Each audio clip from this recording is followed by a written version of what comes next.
আপনার একটা সেজদা, যে সেজদায় আপনি চোখের পানি ঢেলে দিয়েছেন আল্লাহর কাছে, যে আল্লাহ তুমি আমার ভুলগুলো মাফ করে দাও, তুমি আমাকে ক্ষমা করে দাও, তুমি আমার তওবাটা কবুল করো। ইনশাআল্লাহ দেখবেন ওই একটা সেজদা যদি কবুল হয়ে যায়, ইনশাআল্লাহ আপনার সবগুলো মাফ করে দেবে আল্লাহ। নেক্সট পার্ট, আল্লাহ বলছেন আমি যাকে ভালোবাসি অভাব দিয়ে পরীক্ষা করি, আমি যাকে ভালোবাসি রোগ বিমার দিয়ে পরীক্ষা করি, আমি যাকে পছন্দ করি ধন সম্পদের লোকসান দিয়ে পরীক্ষা করি। সব পরীক্ষায় যদি সে ধৈর্য ধারণ করতে পারে তবেই তার জন্য জান্নাতে শুভ সংবাদ।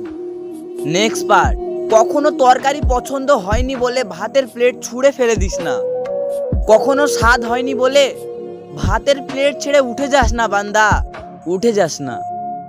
কারণ তুই দেখছিস সেটা ভাত, কিন্তু একটু অন্তরে চোখ দিয়ে দেখ, প্রত্যেকটা ভাতের দানাতেই আমি আল্লাহর রহমত জড়িত।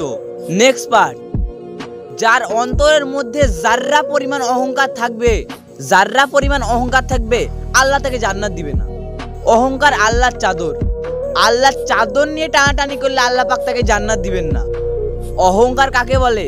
উত্তরণ হক, অন্তর্নাষ্ট, সত্যকে প্রত্যাখ্যান করা আর অন্য মানুষকে তুচ্ছ তাচ্ছিল্য করা, এটা হচ্ছে অহংকারের নিদর্শন। নেক্সট পার্ট, আল্লাহ পাক আমাদেরকে প্রতিশ্রুতি দিয়েছেন যে তোমরা দুশ্চিন্তাগ্রস্ত হইও না, যে তোমরা টেনশন করো না, ভয়ও করো না, তোমরাই বিজয় হবে দুনিয়াতে, তোমরাই বিজয় হবে দুনিয়াতে যদি তোমরা সত্যবাদী মুমিন হয়ে থাকো। নেক্সট পার্ট, আমি আল্লাহ অবশ্যই তোমাদেরকে পরীক্ষা করব, ভয় দিয়ে, ক্ষুধা দিয়ে, সন্তানের ইন্তেকাল দিয়ে, ফসলের ক্ষতি দিয়ে, সম্পদের ক্ষতি দিয়ে আমি পরীক্ষা করব। কিন্তু যারা সবর করবে এবং যারা কনসেন্ট রাখবে, ইন্না লিল্লাহি ওয়া ইন্না ইলাইহি রাজিউন, এদেরকে আল্লাহ প্রশংসা করেছেন, ইনশাআল্লাহ এরা সফল হবে। নেক্সট পার্ট, ও যুবক, তোমাকে কর্মযোগ্য কে বানাইলো? কর্মযোগ্য কে রাখলো?